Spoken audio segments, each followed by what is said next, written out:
Hello and welcome to the TXA YouTube channel. Today we're going to take a look at Bitcoin, what's going on with it, and the MACD. What does it mean? If you're familiar with the MACD, then this is going to be a little bit of a review for you. But if you've seen it before and you don't really understand it, it's time to clear the air. And of course, as always, if you like this content, if you found it useful, be sure to like and subscribe to the video below, and be certain that you check out the description of the video where we've linked our official TXA Discord. That is the best place to go to find live, real-time support, or to share some of your ideas with other like-minded traders and investors.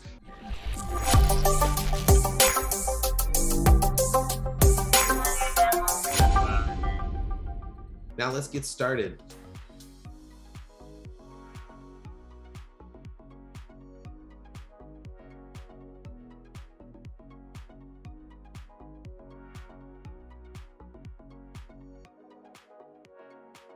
The MACD stands for Moving Average Convergence and Divergence, and it's a big fancy way of saying that we took two moving averages and we are measuring how far apart they get and how close together they get.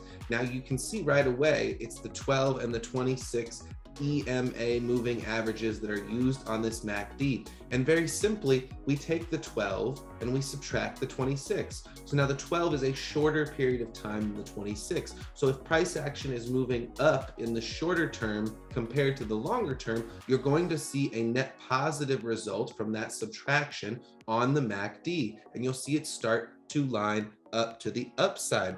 On the other side of things, if you start seeing price action dipping in the short term, it's going to turn back down across what we call the signal line.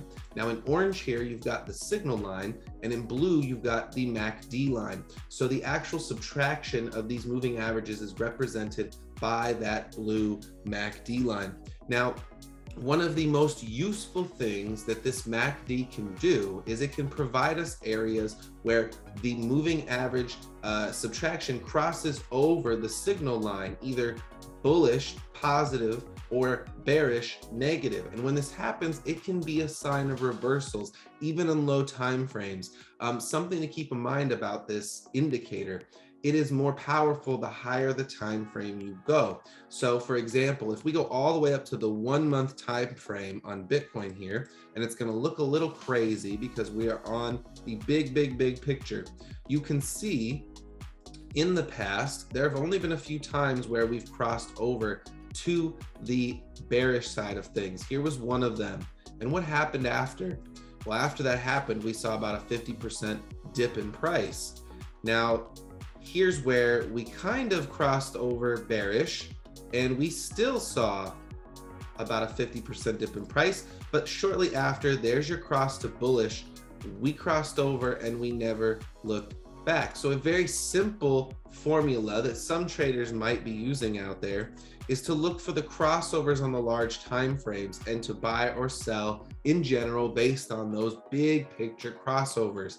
For me personally, and for a lot of people in TXA, the MACD is just another indicator to give us a sign of confirmation or a sign of contraindication. Is it supporting our current view, or is it saying, hey, wait a second, something different might be going on?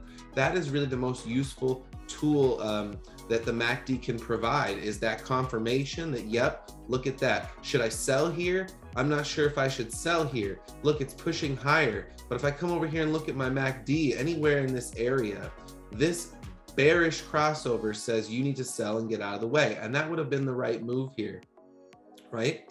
And then you come all the way over here. It isn't until this point you get a bullish crossover, but it's immediately followed by a bearish crossover, right? So if you had taken this trade as a breakout, you should have stopped out and got out of the way, and you would have been fine. And right about here is where you see now a bullish crossover. You could have bought it there at the bottom of this range, caught your 18, 20%. And by this point, seeing the divergence where you're going up in price and down in the MACD, that would have been a point where you could have sold based on the MACD's confirmation that, yes, this is running out of steam. So this can be a very useful tool to kind of lean in or lean away from your general thoughts. Now, Bitcoin on the whole lately, and let's look at the weekly chart for this. I think this will be a good view on this MACD. On the weekly chart, you can see has spent some time in bearish territory actually since here. Since we crossed over, we have spent some time going down, and now you can see that we are stuck, right? We have not crossed over bullish yet. We're still in bearish territory underneath the midpoint here, underneath the signal line, and not really seeing that fix, that turnaround. This is what you would want to see here.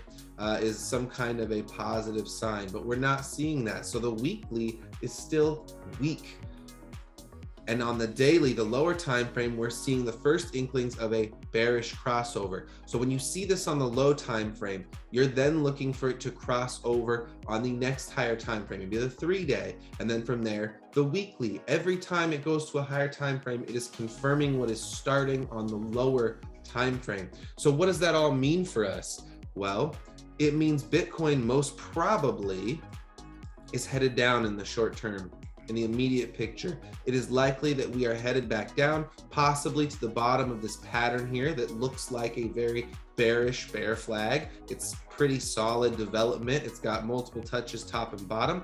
So it will not surprise me to see a return to the bottom of this pattern while this MACD comes back to the midpoint. And if this breaks, and we really set up to go back to this long-term trend line on Bitcoin here, you're going to see this MACD cross into the bearish territory of things. The last time we did that was up here, right? The last time we came off of a swing up and we crossed bearish and we started heading back to the midpoint line. That was right here at the all-time high.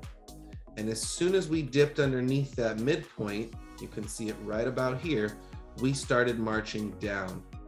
So if we break the bottom of this pattern here and we cross into bearish territory, we will likely be marching down towards at least a check-in with the low 30s, possibly with 30K itself. And if that fails, your next spot to look all the way down is at around 20K. There's a candle there to clean up. It is a point of resistance in the past, very significant. It was an all-time high at that time. And there may be some liquidity that market makers are looking to unstick for the long term. Bitcoin right now is in no man's land, and until it gives us a solid point to re-enter, we are watching it and we are studying it. And we are using things like our MACD indicator to really measure where might this be going and why. Why might Bitcoin reset? For one, we've got that cleanup candle. For two, we've got the fibs on there. We've got this 382 fib that we've never really come back to since breaking over in the big picture. And really, when you do a big retracement like that, it's not uncommon to come all the way back to a 618. So we'll have to wait and watch on this one and really check for if they can get down there. Bitcoin doesn't have to do it. This is a very big picture move. Sometimes they don't follow through with these. They get stuck somewhere at a support area.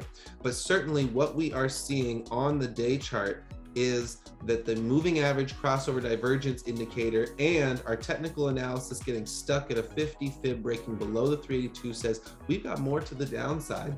And we can check other time frames as well. You can see here on the 4-hour, we've already crossed down into bearish territory. We're trying to find some kind of area to turn back around on the low time frame. And as you see right here, price action eking back, trying to creep over the 382, it almost looks like it wants to do a bullish crossover, but until it happens, it hasn't happened yet. And we can spend some time. You can see they can cross over, cross back under and go lower. We can spend some time down in this area if we if that's what we're destined to do here. So this has not given us a positive sign yet, although you can see price action trying to get unstuck from under the trap of this 382. The daily still telling us a negative story. Let's check the 3-day real quick.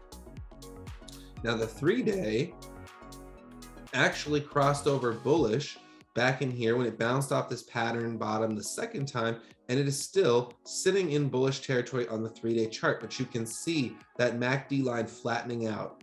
You can see the distance where it was at max right here is starting to close just a little bit. And if we start to see a push down at all of significance, this MACD line will start to curve back down, and we may see a bearish crossover on the 3-day.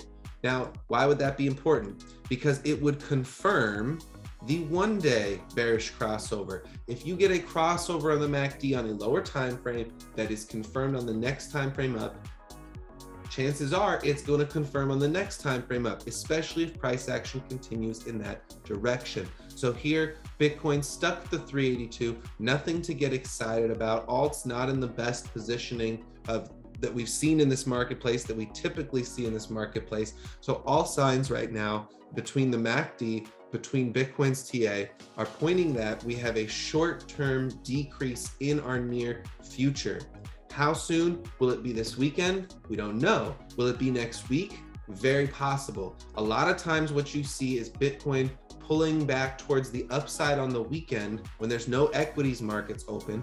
And then when the equities markets open and the world's markets start chugging around, that's when you start to see a lot of pressure show up on Bitcoin. But that doesn't have to be the case. Now, it was the case this week. Here's Wednesday's candle. That was when we saw the biggest dip. There's Tuesday's candle, and there's Monday, Saturday, Sunday. So we may be in store for some sideways price action for the weekend before the next dip down comes from Bitcoin next week. Please, please, please, again, as I said before, if you like this content, like and subscribe to this video, subscribe to our channel so you can get all of our updates. We're going to be pushing out lots of YouTube content in the very near future, a lot more videos like this. I will be explaining other indicators. You'll see Jason come on and explain some of the NFT stuff. You'll see TI coming on and explaining a lot of fundamental things and some of his chart things that he's seeing. And certainly as soon as we see some really good risk to reward setups, we'll be posting some of those on here as well. So thanks everyone. And again, in the description is the link to our official Discord where you can drop in, ask questions, join the conversation, and check out all of our additional content there. Thank you all, and we'll see you again next time.